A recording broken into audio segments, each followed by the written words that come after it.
En boxe anglaise, quand le combat commence, la première chose qu'on voit, c'est la garde et la posture qu'adopte notre adversaire. On se comporte différemment en fonction du style de notre adversaire, mais on agit aussi différemment en fonction de notre propre style de combat. Vous l'aurez compris, la garde, la posture et le style de combat d'un boxeur sont intimement liés.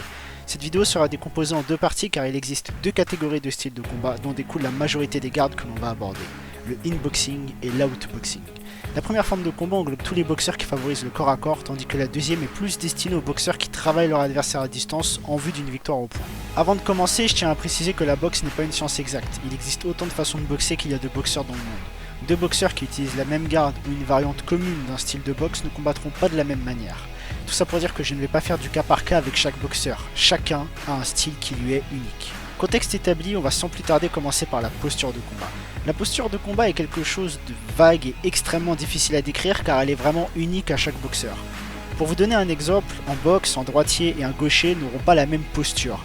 Un droitier aura la partie gauche de son corps vers l'avant, tandis que le gaucher aura la partie droite de son corps vers l'avant. C'est ce qu'on appelle l'effet miroir.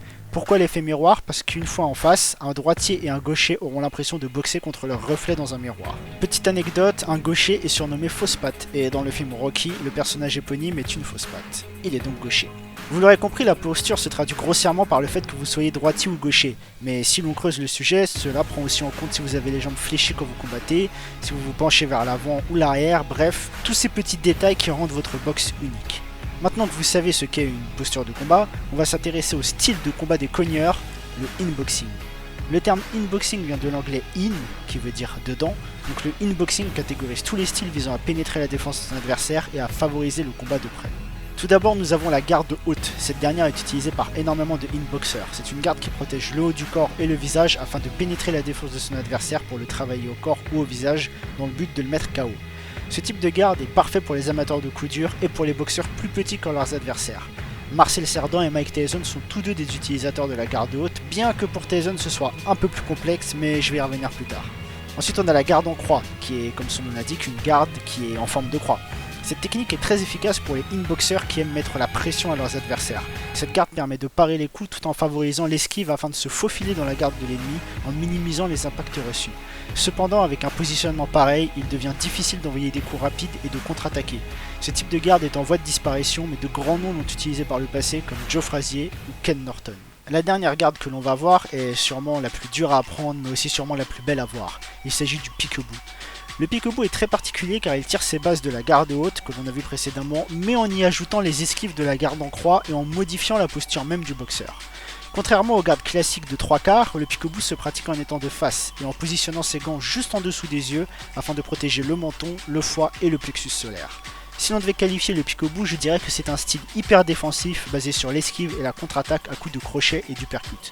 Il est très rare de voir un pratiquant du peekaboo envoyer un jab tout simplement car la position des bras n'est pas optimale pour cela. L'objectif de ce style est simple, pénétrer la garde de son adversaire par le biais d'esquive en 8, c'est-à-dire que le boxeur fait un mouvement de 8 imaginaire avec son haut du corps pour esquiver les attaques et se rapprocher de son adversaire, afin de lui envoyer de puissants contres au corps ou à la tête par le biais de crochets ou d'uppercut. Floyd Patterson utilisait ce style, mais c'est Tyson qui le perfectionnera pour en faire ce qu'il est aujourd'hui. Maintenant qu'on a passé en revue les gardes en in-boxing, on va s'intéresser à l'out-boxing. Comme vous l'aurez compris, le outboxing vient de l'anglais out qui veut dire hors, donc hors de quelque chose. Donc l'outboxing catégorise tous les styles visant à tenir l'adversaire à distance par le biais de jab par exemple ou de déplacement à l'intérieur du ring. Tout d'abord nous avons la garde basse qui est en fait l'opposé de la garde haute car elle couvre uniquement le buste. Cette garde est souvent utilisée par les boxeurs plus grands que leurs adversaires ou ceux voulant les tenir à distance. Bien que dangereuse, cette garde donne une meilleure vision globale du ring et permet d'esquiver plus facilement à condition de faire preuve d'anticipation et de rapidité dans l'exécution des mouvements car le manque de protection au visage engendre une ouverture pour les boxeurs avec une grande allonge. Sugar Ray Leonard par exemple est un utilisateur de la garde basse. Ensuite nous avons la garde Hitman qui a été popularisée par Thomas Hearns dans les années 80. Cette garde est particulière car elle tire son origine de la garde haute mais en ne laissant qu'un seul bras en position défensive. Bon, pas de panique, je vais tout vous expliquer.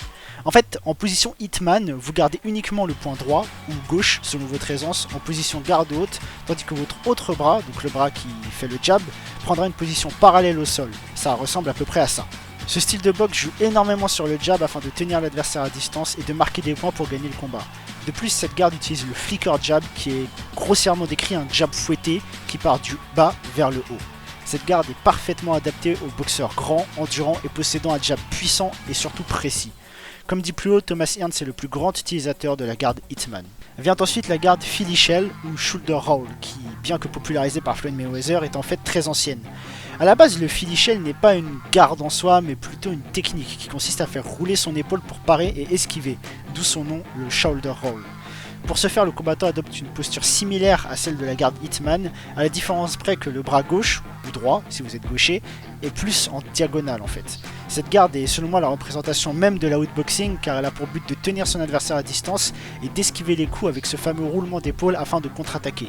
C'est une garde vraiment difficile à maîtriser car elle nécessite énormément de concentration pour pouvoir anticiper, esquiver, puis remiser sur un contre.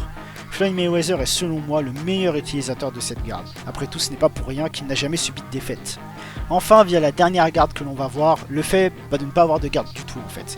Bon, c'est un peu bizarre dit comme ça, mais vous allez comprendre. Il arrive que certains boxeurs comme Mohamed Ali n'aient pas de garde lors de leur combat. Cette technique est la plus dangereuse de toutes car elle expose tous les points vitaux du boxeur et en plus elle exige une capacité d'analyse et d'anticipation hors du commun. Cependant, avec énormément d'entraînement, de bonnes capacités d'analyse, des réflexes ultra rapides et une condition physique irréprochable, alors à ce moment-là s'ouvre à vous un niveau de boxe hors du commun. Car le fait de ne pas avoir de garde permet d'esquiver très facilement, de contre-attaquer dans des angles improbables, de frapper dans l'angle mort de son adversaire, bref, elle permet de faire beaucoup de choses que vous ne pourriez pas faire en utilisant une garde plus traditionnelle. D'ailleurs, quand vous êtes en face d'un boxeur qui n'a pas de garde, il est extrêmement difficile de prévoir ce qu'il va faire. Mohamed Ali et Prince Nassim Hamed sont tous deux la représentation parfaite de ce style de boxe amené à son apogée. Pour conclure cette vidéo, j'aimerais passer un petit message à tous ceux qui débutent la boxe. N'essayez pas de ressembler à quelqu'un, soyez vous-même. On ne choisit pas un style de boxe ou une garde, on se forge tous un style de combat unique. Inutile de vouloir ressembler à Mike Tyson en imitant le pique-bout ou de faire le show comme Prince Nassim Hamed si vous n'êtes pas à l'aise avec ce que vous faites sur le ring. Trop de gens, et moi le premier d'ailleurs, ont essayé d'imiter les champions sans grand succès car tout simplement nous sommes uniques. Je vais le redire une dernière fois, chacun a un style qui lui est unique. Et bien voilà, la vidéo arrive à son terme. N'hésitez pas à me dire quelle garde est votre préférée dans les commentaires. Je me ferai un plaisir d'en parler avec vous. Et surtout, si vous avez aimé la vidéo, n'hésitez pas à mettre un pouce bleu en bas de la vidéo. Allez, à la prochaine tout le monde pour plus de Mechanics.